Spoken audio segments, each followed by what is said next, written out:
Friday Night Blitz is brought to you by Rock Oil Refining Incorporated. Your Blitz starts now. Three Lakes and Florence are no strangers to one another. We kick off the Friday Night Blitz as two teams with state championship aspirations meet for the second time this season. For Three Lakes, a chance to redeem their lone loss is not being taken lightly. We visited the Blue Jays earlier in the week as they have long awaited a second crack at the Bobcats. Yeah, we're excited.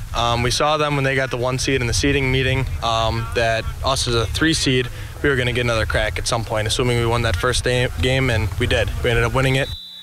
The Blue Jays have not forgotten their loss to Florence. While the first game seemingly only determined home field for the rematch, head coach Tyler Maney is not afraid to admit his team has a chip on their shoulder. We do. We're hungry. We wanted to win a conference title. We didn't get that. We know we can play better football than we played in the first game. We had some mistakes, some blocking mistakes, some tackling mistakes. So we are chomping at the bit to get revenge on the Bobcats. Accountability from the team's leaders was important after the first loss. For L.J. Terlizzi, he and his fellow Three Lakes leaders knew that they themselves could have performed better. While fully aware of the talent on the Bobcats side, the Jays hope that mistake-free football will lead to a win. They've got some great ball players over there, but we didn't execute as players. Like me personally, I know I didn't tackle well, and others, they'll tell you that they didn't tackle well in that game, and then just little mistakes. If we play mistake-free ball, I believe it's our game. Three Lakes and Florence is our game of the week. Can the Blue Jays get their redemption and take down the undefeated Bobcats? Welcome to the Friday Night Blitz. I'm Saul Meyer, and that is my partner, Will Harrelson. Will, we just saw an awesome preview for our Friday Night Blitz game of the week, Three Lakes at Florence, round 2. So I can't tell you how excited I am for this one. I was at the first game, and it was just absolutely incredible. Absolutely, you are correct, Will. With the undefeated Bobcats handing Three Lakes their only loss of the season. And now the Blue Jays have a shot at redemption and can advance to the state semifinal round with a win. And Newswatch 12's Drew Shelley had a preview of that game and was in Florence for that game with the recap. Drew, did Three Lakes get their revenge, or did lightning strike twice and Florence advance to the next round? Well, Saul and Will, it was a good one. Two evenly matched teams gave a big crowd plenty to cheer about. There was just one question: who would come out on top? Let's see how it all went down.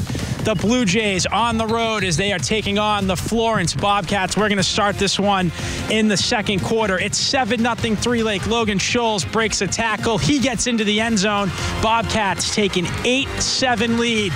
But back comes Three Lakes. Tyler Janikowski takes the pass from Jared Kaufman for his second TD of the night.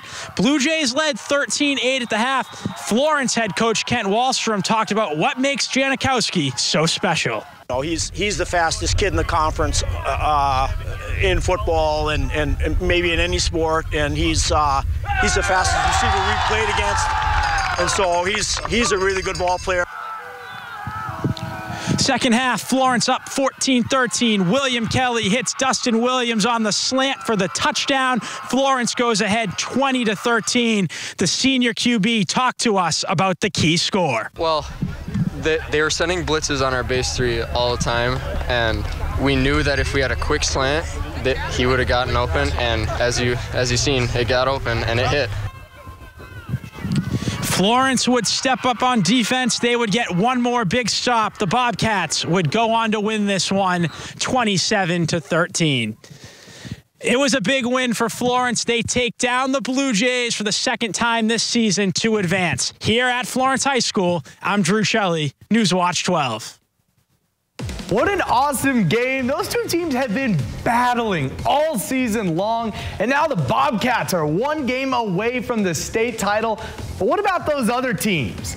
Well, in 8-man, Gilman took on Thorpe, and Thorpe pulled off the 24-20 upset win, taking down the #1 ranked team in the state for 8-man football. Spash, the last Division I team left in our area, is no longer after Kimberly takes them down 35-18. Auburndale and Coleman squared off, with Auburndale winning that one 33-22. We'll be right back after the break.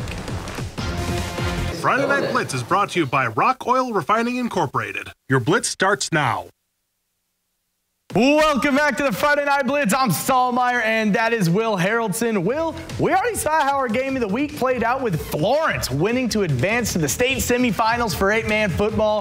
What about those 11-man teams? Well, so you actually went to our featured matchup between Regis and Edgar. How'd that one turn out here tonight? Well, last year, Regis blew out Edgar, 53-8 to eliminate them from the playoffs. Now Edgar has a shot at redemption. The Wildcats have looked dominant this year. They've only given up 14 points the entire season and are on an 8-game shutout streak. So will that dominance continue for Edgar, or will Regis stop the Wildcats for the second year in a row? First quarter, 4th down, and Carter Butt delivers a butt-whooping run right down the middle, running through the Regis defense for a 21-yard gain and a Wildcat first down. That set up a goal line run later that drive where Butt delivers from the 1-yard line to make it 6-0 Edgar.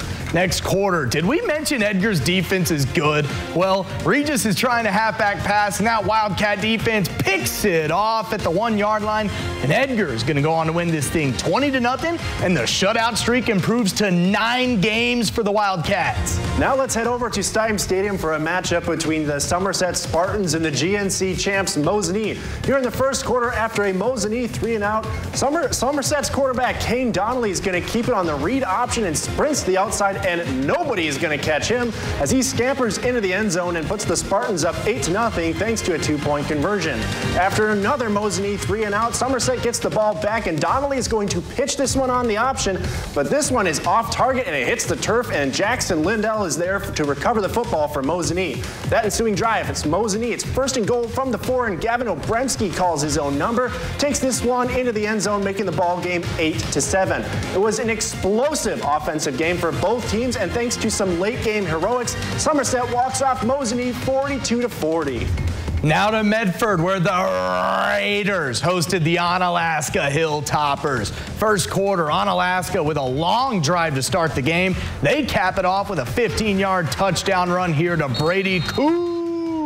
A few minutes later, Onalaska with the ball again, but this time the Raider D steps up. Carson Carbaugh with the TFL forces the Hilltoppers to punt, and that punt did not go according to plan. Low snap leads to a turnover on downs, setting up the Raiders in great field position. Second quarter, Medford facing 4th and long. You might think pass here, but no. Medford's Paxton Rothmeyer takes the outside handoff and powers his way into the end zone. But that's about all the offense the Raiders could muster in this one. Onalaska goes on to win it 35-16. Now let's take a look at some other area scores. Amherst was able to hold off Wittenberg-Burnhamwood 16-14 in a defensive battle. Stratford shut out Mondovi 21-0 to move that winning streak to 9 games in a row. And St. Croix Falls pulls off the massive upset of top-seeded Colby 22-6. What a bunch of great games we covered here tonight, Saul. Absolutely, Will. The second week of the playoffs have wrapped up, and there are still 5 teams that are in our area that are still in that hunt for a state title. We'll see if any of those teams can bring home some hardware for their school. For sure, Will. Well,